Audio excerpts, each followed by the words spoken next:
첫 번째 코너 돈이 되는 이슈 오늘 이 시간 신일섭 소장 함께합니다. 어서 오세요. 네, 안녕하세요. 네. 어젯밤에 PC 가격 지표, 물가 지표가 발표가 됐습니다. 네. 사실 시장이 예상한 대로 그대로 부합이 됐기 때문에 시장에서는 올라도 별 반응이 없었어요.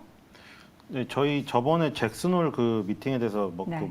전망하고 이랬잖아요. 그래서 극단적인 얘기가 없으면은 큰 충격은 없다고 얘기했는데 극단적으로 얘기를 안 했잖아요. 파월이 그냥 하던 그 예상된 대로 얘기를 해버려가지고 큰 영향이 없었고 오히려 지금 그 사이에 상승해서 꽤 많이 올랐더라고요. 나스닥도 그렇고. 근데 지금 또 그러니까 그거죠. 이제 차례대로 말해보면 일단 차례대로는 아니고 일단 경중으로 말해보면 일단 파월이 2%라는 물가의 목표를 설정해 놓고 그 방향으로 가기 위해서 이제 금리 인상을 하는데 처음에는 막 8%, 9%였잖아요. 코로나19 지나고 유동성을 쏟아 부으니까 순간적으로. 그래서 이제 물가가 폭등해서 그거를 잡으려고 금리를 굉장히 막 자이언트니 큰 것들이 막 등장했잖아요. 근데 조금씩 낮추는데 어쨌든 2%를 가기 위해서는 아직 남은 거예요. 근데 거기서 이제 계속 금리 인상을 더 하느냐 동결을 하느냐 여기서는 이제 그 고용 지표들 보고 판단하고 있는 거잖아요, 지금. 예를 들어 실업률, 실업수당 청구 건수, 그리고 고용률, 그다음에 어제 나온 소비 지출. 이게 원래 그냥 평상시 상태라면은 우리가 그냥 상식적으로 생각하기에 좋은 게 좋은 거잖아요. 좋은 거라는 건 뭐죠? 일단 주위 사람들이 실업률이 높은 거 안 좋아하잖아요. 사람들이 실업률 높은 거 좋아하는 사람이 없잖아요. 그렇죠. 그 실업률이 떨어지는 게 좋고, 그럼 반대로 고용률은 올라가야 되고, 회사에 고용을 많이 돼서 일을 해야 되고, 그럼 이제 실업수당 청구 건수가 줄어들겠죠. 실업하는 사람들이 없으니까. 그러면 회사에서 돈을 차근차근 받고 있으니까 소비의 지출이 늘어나는 거고. 원래 이게 좋은 거잖아요. 근데 지금 이 파월의 입에서 뭔가 매파적인 발언이 나올까봐 두려워하고 있는 시장의 입장에서는 그걸 이제 반대로 지표가 나오기를 바라고 있는 거죠. 실업수당 청구 건수가 올라가고 실업률이 올라가고 고용률이 떨어지고 소비 지출이 줄고 이래야 파월이 좀 사람들이 힘들어하네. 금리를 조금 동결이라도 해볼까? 이걸 지금 시장에서는 그렇게 지금 받아들이고 있거든요. 네. 근데 소비 지출이 지금 좋게 나왔는데 그러면은 소비 지출이 이제 높게 나왔으면은 파월 입장에서는 뭐야 금리 올려도 소비 잘하고 있네. 금리 그냥 올려버리자. 이래 버릴 수 있는데 왜 시장은 올랐느냐? 그게 일시적이라는 해석이 지금 다 공감대를 얻었거든요. 네. 뭐에서 일시적이냐면은 지금 그 얘기 나오고 있더라고. 바비가 우리나라에서는 바비가 지금 흥행을 별로 못했거든요. 오펜하이머랑 바비가 붙었잖아요. 네. 근데 지금 미국에서 오펜하이머랑 바비가 대박이 터졌대요. 바비는 워너브라더스에서 배급한 것 중에 최고 기록을 세웠대요. 역사상 최고 기록을. 네.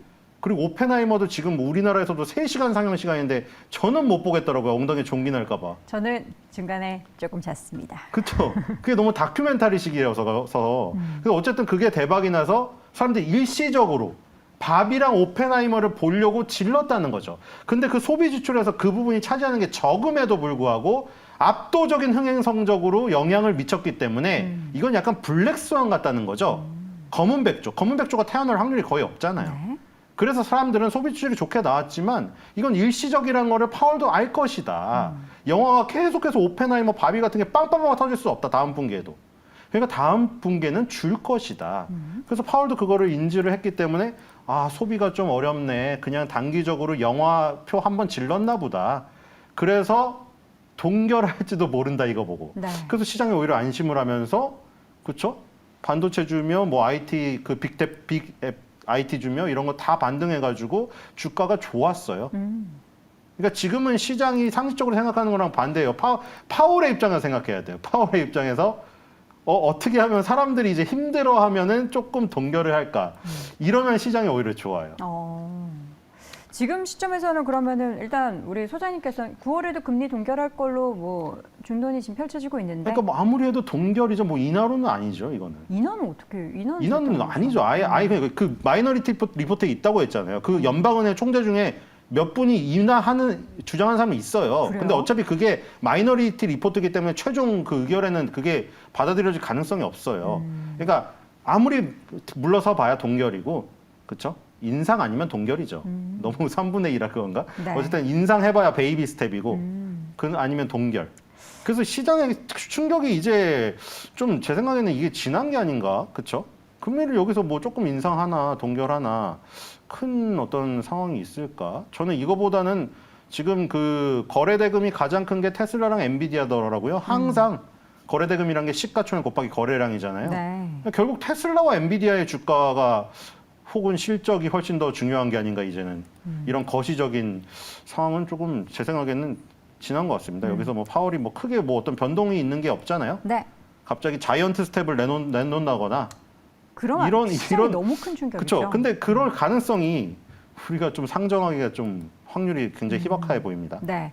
자, 그렇다면 이러한 뭔가 미국 쪽에 있어서의 매크로 관련한 이슈 외에 우리가 이제 9월 가을에 좀 눈여겨볼 만한 뭐 지표나 포인트들이 있다면 뭐가 있을까요?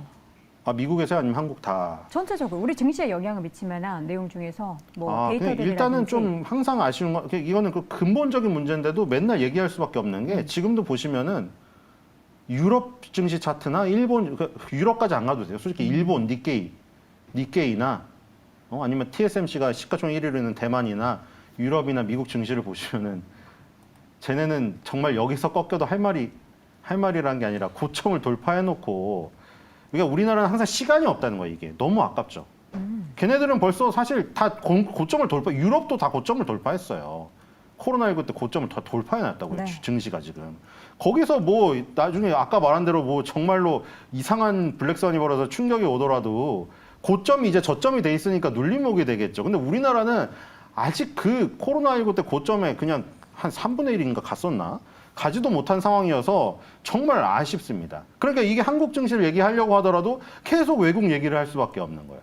그래서 아까 전에 결국 엔비디아, 테슬라의 실적이나 주가가 중요하다고 했는데 지금 뭐 실적이 둘 다 주가나 이런 것들이 굉장히 탄탄한 상황이기 때문에 우리나라에게도 시간을 벌어줄 수 있다. 그럼 우리나라는 시간을 벌어줬으니까 또 더 갈 수도 있겠죠. 그리고 엔비디아가 그 부분이 그러니까 이게 지금 약간 반목이 너무 심해가지고 엔비디아 그거를 그러니까 저는 한쪽으로 몰리는 게 너무 싫어요. 이런 상황들을 너무 많이 봐왔거든요. 그러니까 뭐 2차전이면 2차전지, 반도체면 반도체, 혹은 뭐 단기적인 곳에서도 그 있잖아요. 초전도체니 뭐 저기 뭐 맥스니니 막 서로 이제 여러 가지 형성되면은 서로 이제 다툼이 벌어지고 당연히 천군 백군 자기 거를 응원하는 건 맞는데 문제는 전체적인 균형에서 생각을 해봐야죠. 제 생각에는. 네. 그러니까 엔비디아의 실적이나 주가를 폄하하기보다는 엔비디아나 반도체를 안 하고 있더라도 이런 거를 생각해 봐야죠. 애플이 아이폰을 들고 스티브 잡스가 나왔을 때 혹은 엔비디아가 지금 젠슨왕이 뭐 지금 데이터 센터에서 다 GPU를 써야 된다 뭐 이 얘기를 했을 때 네. 저 같은 사람의 말을 안 믿더라도 스티브 잡스, 워렌 버핏 아니면 젠슨 황 이런 사람들이 얘기하는 시대적인 어떤 그 변곡점에서 얘기는 주목을 할 필요가 있다는 생각이 들어요. 자, 그렇다면 네. 이야기 나온 김에 하반기에 반도체 시장 더 좋아져야 되잖아요. 오늘 삼성전자 이렇게 불기둥 뽑는 것도 그렇고 뭔가 9월의 첫 축포, 우리 이제부터 반도체다라고 이야기를 더 외치는 것 같은데 반도체 업황 좀 어떻게 보십니까? 그러니까 이게 사람이 싫어 두 가지가 있어요. 두 가지가 있어요. 사람이 싫을 때 아니 그냥 싫은 사람 그냥 안 봐버리는 경우가 네. 있고 어떤 사람은 그 싫은 사람조차도 자기의 기회로 이용해 먹는 사람이 있어요. 오. 그러니까 그거는 누군가의 선택인데 네. 자신의 선택인데 그 왜 이야기를 드리냐면은 지금 계속 뭐 애널리스트들도 그렇고 뭐 와가지고 무슨 뭐 반도체가 이제 뭐 트렌드 포스에 뭐 디램 가격이 뭐 반등을 하느니 뭐 3분기 4분기면 돌아서느니 반도체 수출 물량을 체크하고 있었는데 올랐느니 뭐 많잖아요. 유튜브에도 있고 막.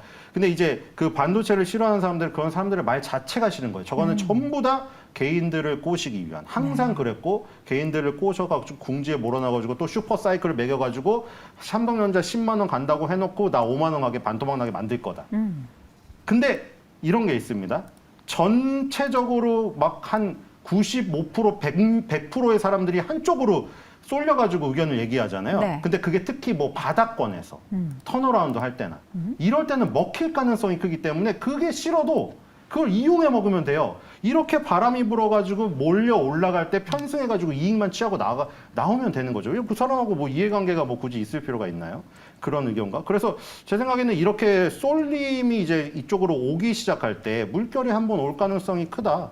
그리고 아까 말한 대로 그 젠슨 왕의 얘기는 귀 기울여 드릴 필요가 있다.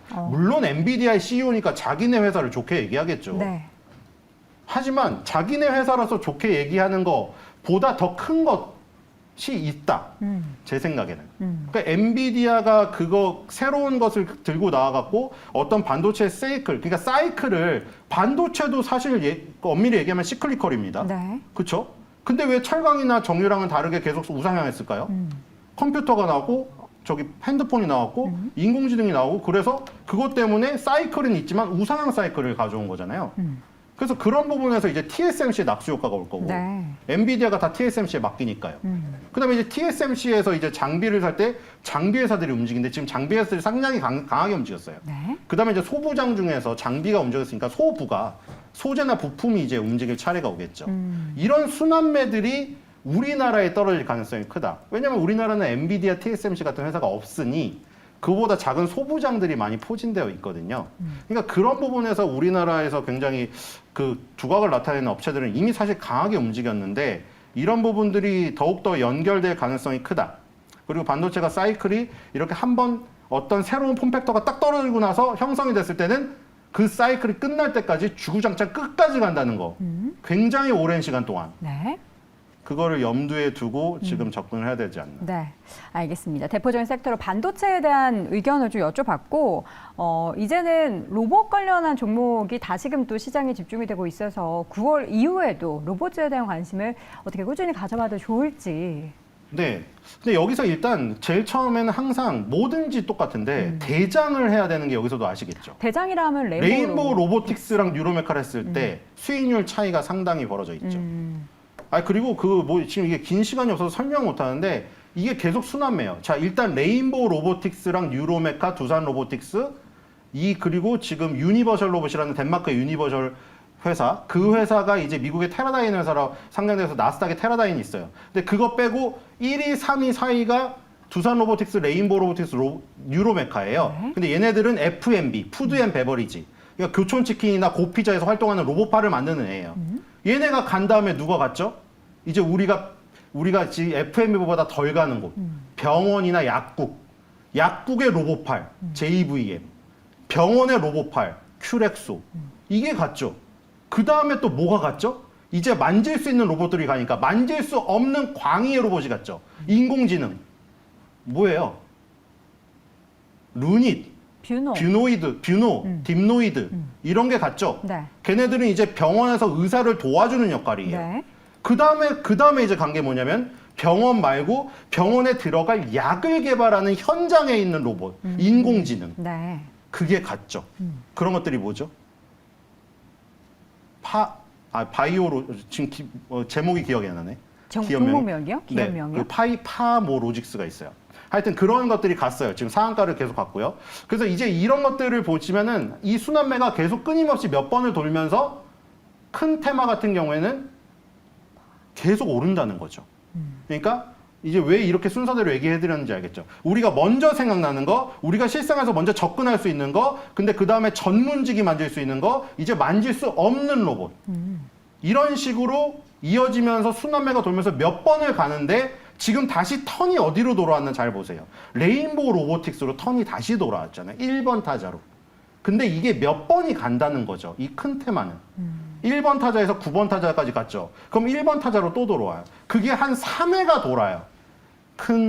엄청나게 이런 물결의 테마는. 네. 레인보우 로보틱스의 지금 2번 정도의 지금 네. 두 번째 타순이 돌아온 정도다. 제가 보기에는. 얘가 레인보우 로보틱스가 3번째 타순이 돌아오기까지 순환매가 이어질 가능성이 크다.